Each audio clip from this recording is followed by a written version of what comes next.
Pernikahan yang tak diinginkan. Bab Pernikahan yang tak diinginkan. Bab 279. Dan jangan berharap Davian bakal datang minta maaf, ya. Alea tertawa pendek, dingin. Dia bilang dia juga tersakiti karena harus mengemis restu dari orang tak pantas dimintai restu. Kamu kira cuma kamu yang punya hak merasa disakiti? Davian kecewa berat, Sa.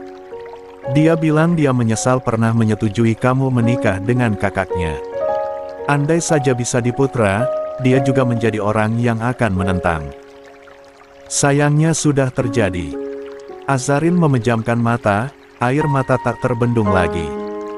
Jadi mulai sekarang, jangan pernah ikut campur lagi, Sa. Karena kami akan bahagia, dengan atau tanpa kamu. Tapi sepertinya, justru tanpa kamu lebih baik. Klik. Sambungan telepon terputus sepihak. Tubuh Azarin merosot lemas di lantai. Di benaknya berputar kalimat Alea yang menyampaikan perkataan Davian. Benarkah, jika dia hanya beban untuk Din, dan keluarganya? Namun, belum sempat dia mencerna satu persatu perkataan Alea, tiba-tiba terdengar derit gagang pintu kamar diputar dari luar. Azarin yang masih mengunci kamar, sontak mengusap air matanya dengan cepat, lalu berdiri. Sayang, kamu tidur. Suara Din memanggil dari luar, membuat Azarin membeku di tempat. Wajahnya kini tampak sembab, bagaimana bisa dia menghadap Din dengan kondisi wajah yang berantakan. Jelas sekali dia habis menangis. Sayang. Din kembali bersuara, diiringi dengan ketukan pintu. 22. Ketukan Din pada pintu kamar makin intens. Meskipun tidak terlalu keras, tetapi ritmenya tergesa, penuh kekhawatiran. Denting halusnya seperti mengetuk dada Azarin yang sejak tadi tak berhenti berdegup kencang. Dia mondar-mandir, panik, pikirannya berserakan. Jantungnya tak beraturan. Dia tahu Din bukan hanya mengetuk karena ingin masuk, dia gelisah, cemas dan ingin mencari tahu. Dari balik pintu, terdengar suara lantang Din. Kalian tidak menyakiti Asa, kan? Jangan sampai aku sibuk di kantor, lalu kalian buat dia terluka di rumah. Tubuh Azarin seketika membeku. Kepalanya berpaling ke arah nakas. Tablet. Sebuah ide melintas. Cepat, seolah hanya itu satu-satunya jalan. Selamat. Dia buru-buru meraih tablet, membuka aplikasi streaming, lalu mencari satu judul yang tak asing baginya, Hai, Bye Mama. Drama yang telah dia tonton berkali-kali, yang tiap episodenya adalah luka yang diputar ulang.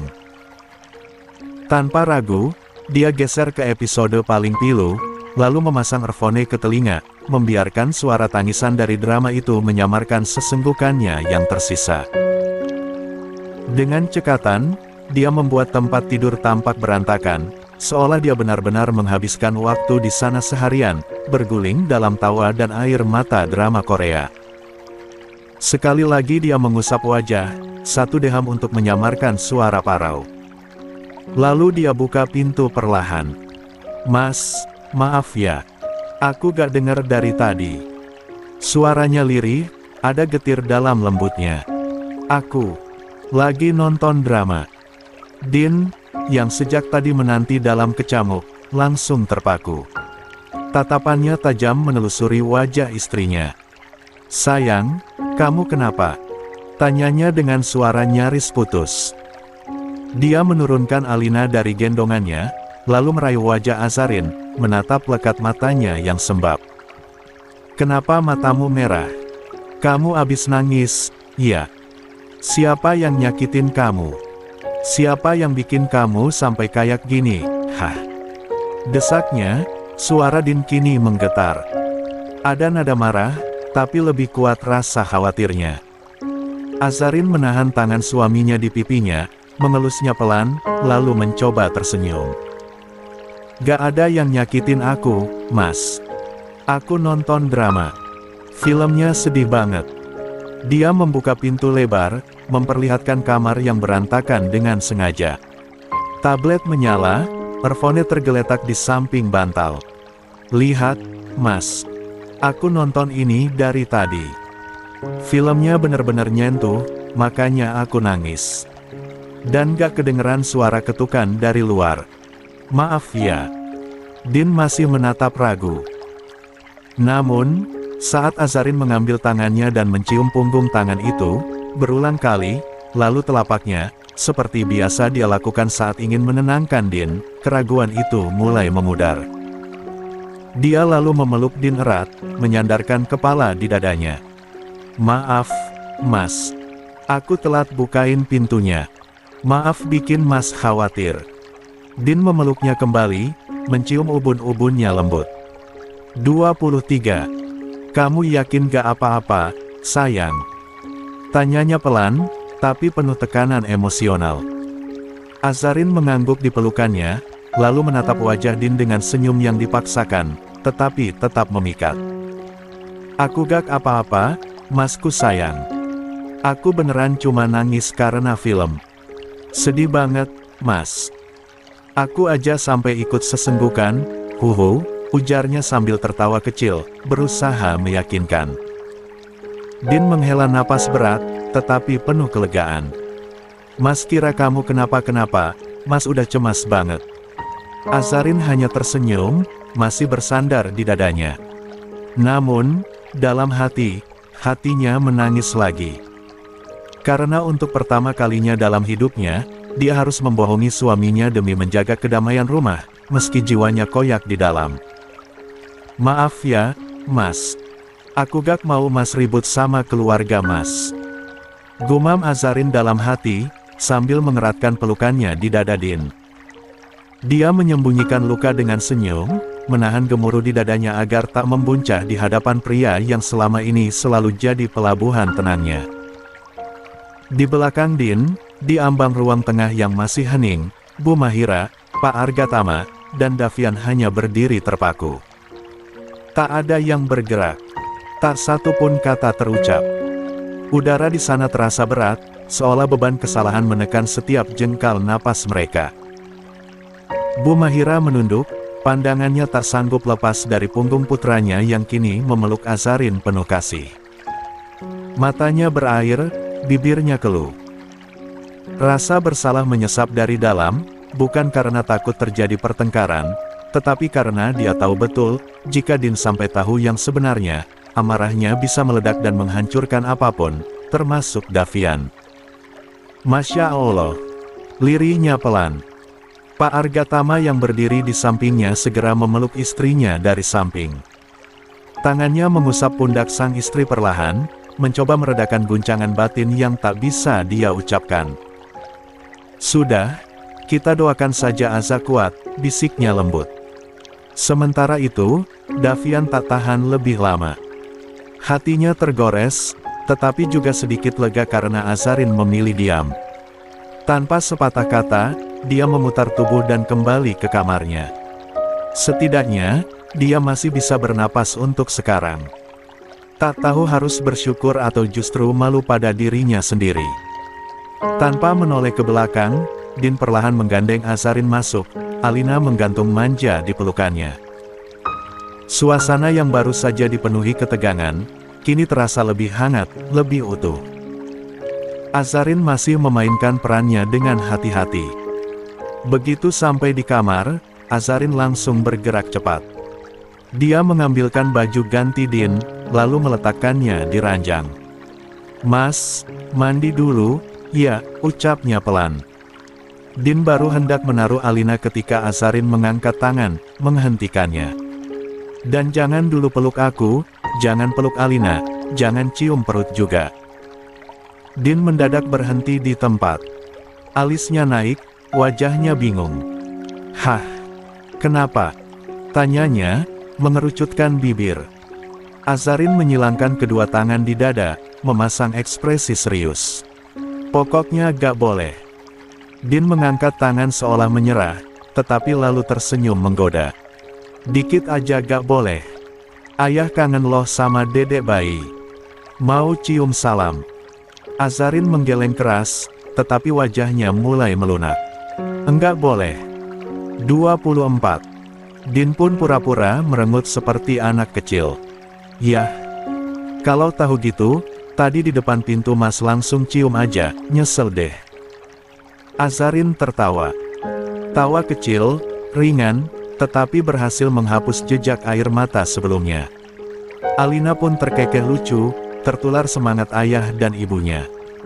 Din memandang keduanya dengan hangat, ada cahaya teduh di matanya yang baru saja diliputi kekhawatiran.